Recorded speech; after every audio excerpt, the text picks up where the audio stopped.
So a normal thing that we do is go out and assess properties. Sometimes they're listed on the market, sometimes they're off market, and during that assessment, we're seeing what potential it has for us to go in, remodel it, fix it up, and then see if it fits our numbers for what an ARV could be. A lot of the things interior-wise that we're looking at is, wall condition, lighting, the flooring condition maybe, and see if they need updates, outlets, doors, windows. So we go through, they had a TV mounted here, easy patch. We probably won't keep the walls orange, maybe. It looks pretty good. No, we would paint that. Flooring looks like an older vinyl peel and stick. So that we would generally vinyl plank, luxury vinyl plank over. This house doesn't happen to have electric turned on, so it's gonna make it a little bit more challenging. I get the flashlight out and check a lot of the nooks and crannies that we would normally see with the lights on. Kitchen, cabinets are kind of sticky. On the surface, see a whole lot of damage, but we go ahead and walk through, see if any of the bases are rotted out. These look like they're in pretty good shape still. The layout's a little bit tight, but it is open to the living room. Are you able to fix sticky cabinets? Well, I think that's just maybe the handles that are have got a little something on them. If we look underneath this kitchen base, you can tell that the floor of the cabinet's all rotted out. A lot of water, prior water damage down in here. You could take this floor out and put a new piece of wood under there, but that would really depend on what the budget is and if the others are in good shape.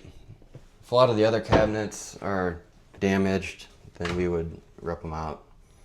Likely put a new counter on here and then add a nice backsplash. If we look at the windows, looks like the blinds are broke. They don't have the drawstring on them. The windows look like they're vinyl. Could probably clean them up and save them, as long as they open and shut properly. Layout's not too bad, but we would put updated light fixtures in. It's nice that the living room already has a light there. A lot of times in Toledo you'll find that the living rooms don't have light fixtures in the ceiling. So do have more drywall repair. Somebody must have been stumbling up the stairs. Crashed right through, Probably an angry teen, who knows.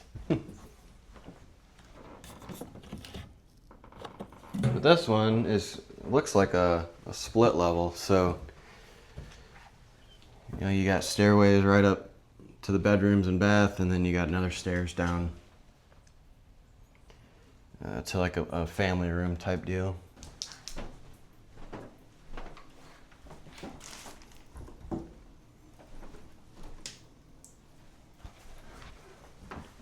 The tub's leaking. We got one bedroom. Yeah, we'd strip the wallpaper, repair the walls and repaint this one, put new closet door on. And we still got the vinyl windows up here. This door, I could probably save it. New carpet.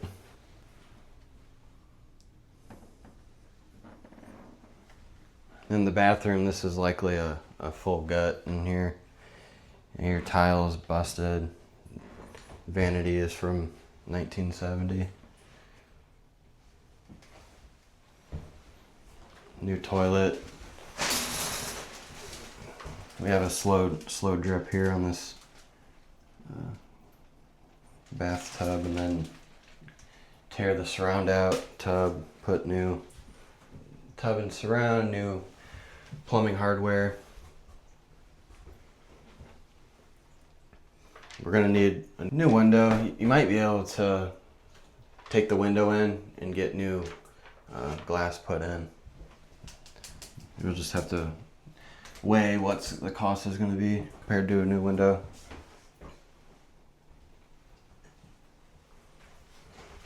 We need a new door. Is this mold? They don't have much ventilation in here at all, so it likely looks like some growth. Might have to, if we can see downstairs, see if we can see some growth on the ceiling as well. But there is growth on this wood trim, where the door would be too. So a lot of humidity because no vents, and you got that slow leak over there.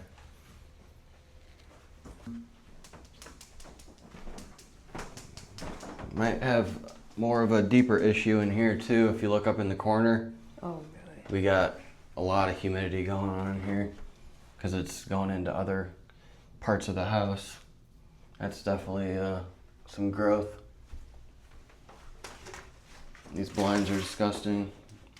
You got growth going on the windows too. You can see it's going all down the window.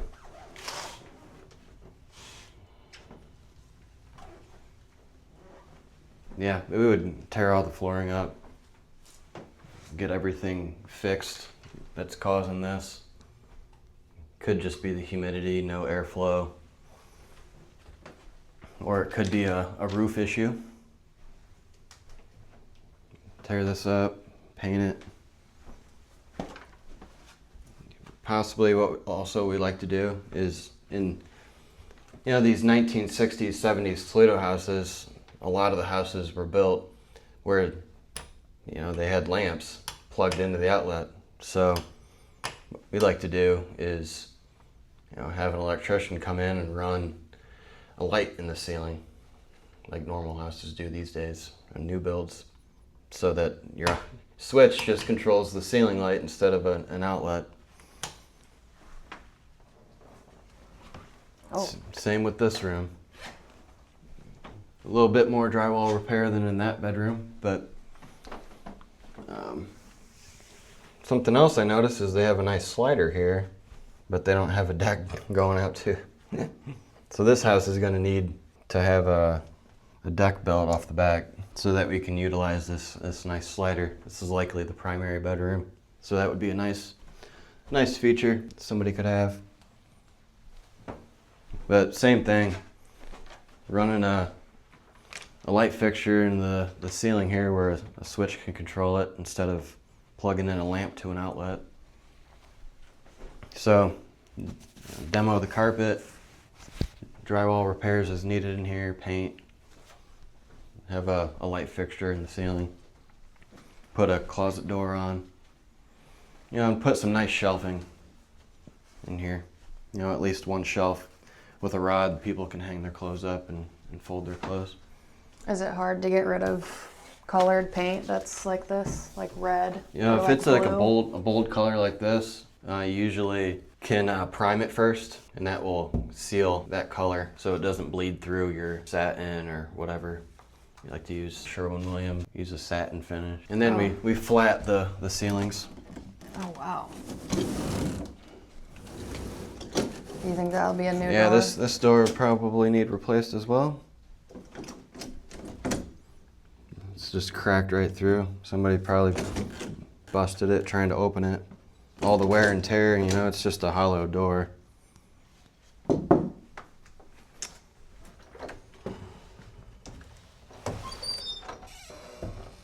It doesn't even have a handle on this. Oh, I don't think there's any getting into this one. Nothing to store in here. Nothing in there. Who would have guessed?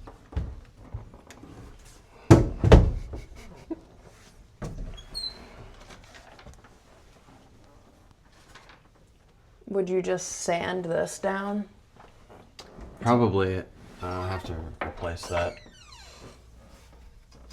We would likely just put a new piece of trim, new door.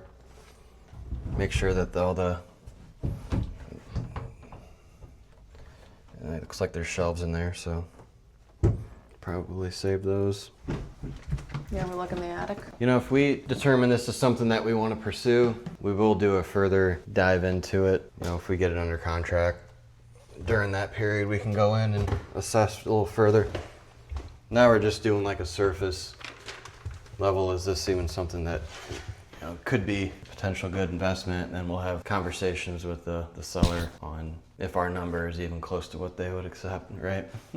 So we're down a lot of these split levels. They have the bedrooms up and then down a little more living room, family room, along with the mechanicals. Looks like this one has a second bathroom, which we can see also has maybe some water issues. You know, if we get on the outside, it could be something more of an easy fix, but I can already tell. It looks like the supply line from going to the toilet has a slight leak. You can see the floor is wet. You know, if we were to get this and dig into it, we could probably be something simple. You know, like a supply line leak is a pretty simple fix. This would be a gut. Take this out, put another standing shower in. New toilet, new supply line, new vanity mirror, new lights. Now it's making me a little bit more curious on the extent. I think this may just be in here, scuff marks on the walls.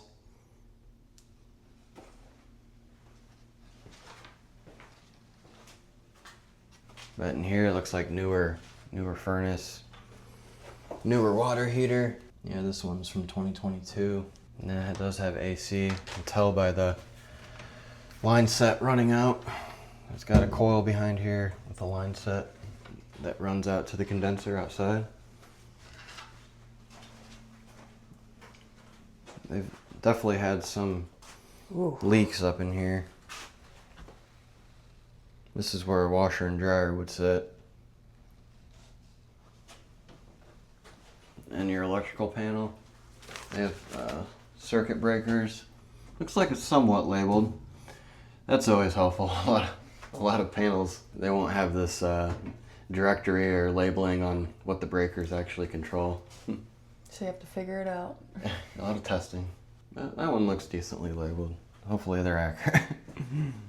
And a nice family room. Looks like just let's do a lot of cooking. Another spare oven and range here. Looks brand new. Yeah. On the surface, I don't see too much concern. I don't know if this wood burner works or not. They have all the little accessories for it, so maybe it does. Yeah, lighting squares. Probably make that inoperable or take it out. It's tough with insurance. A lot of insurance carriers won't insure you if you got wood burning. We had a wood burner out in one of our garages for one of our rentals, and the insurance company said they were going to cancel us if we didn't prove it didn't work or take it out. So you live and you learn. Power doesn't work. Good sized garage. You can see the garage isn't totally on track because you can see the light coming through, so it doesn't seal very well, but could be a easy repair there. Or looks like maybe it's dented. Somebody ran into it from the outside. Yeah, now that I look at it, it's way dented, so you'd probably need a new garage door. Looks like the garage door opener is fairly new, so it'd probably just be a new door. But good sized space. We like to make the garages clean and presentable. You don't go too overboard in the garage, in this price point, but we clean it up, make it nice and presentable. Sometimes we'll do that epoxy on the floors. It turns out real nice. This door doesn't work, the door handle. Look around, it's a nice brick ranch. See, the landscaping needs a little love. We'll do a quick walk around. There's some brickwork, tuck pointing, masonry needed, seal up. Looks like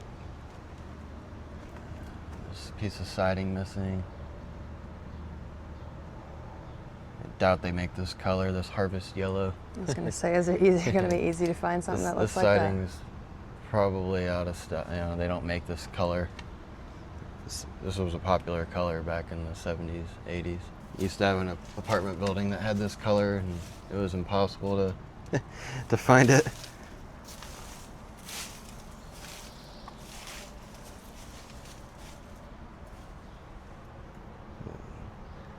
The fence needs some love. You probably, if we can't find this, couple options, you might be able to find some other aluminum siding to repair it and then paint it, or you would just vinyl side, take this down and vinyl side this side of the house. Looks like the front's all brick, so, well, the rest of the house in the back is the same color. There might be a little bit of a grading issue with this concrete slab. It looks like it collects water up there on that door.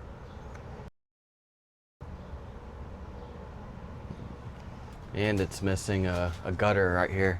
So the water's just running right off the roof and destroying this fascia. It's probably rotting the wood behind it as well. Water's just coming here and running down. This could probably be an easy thing, and maybe not a total slope grading issue, but just fixing whatever's, you know, taking this fascia down, fixing if there's any rot behind, replacing the wood, and then putting new gutter up here. And then if it can handle it, tying it into that gutter and running it away from the house. You know, a lot of water issues can be easily solved just by your downspouts, extenders, making sure water's being pushed away from the house. And the roof over here looks like there's some lifting. Could possibly be a repair, but I mean the roof itself, probably around 10 years.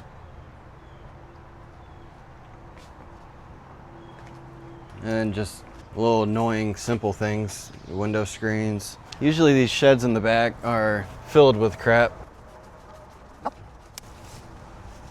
This wood's no exception. It's packed full of junk. And the roof is shot. It'd probably be more cost effective just to tear this bad boy down. And we also have more gutter issues on the back. You can see that it's doing the limbo, it's sagging. So I mean that contributes to what we were seeing downstairs. You know, it's not necessarily a plumbing issue inside, which I did notice that supply line of the toilet leaking, but also on the exterior. You know, your gutters are your plumbing on the outside. And we have some fence repairs that we need to make.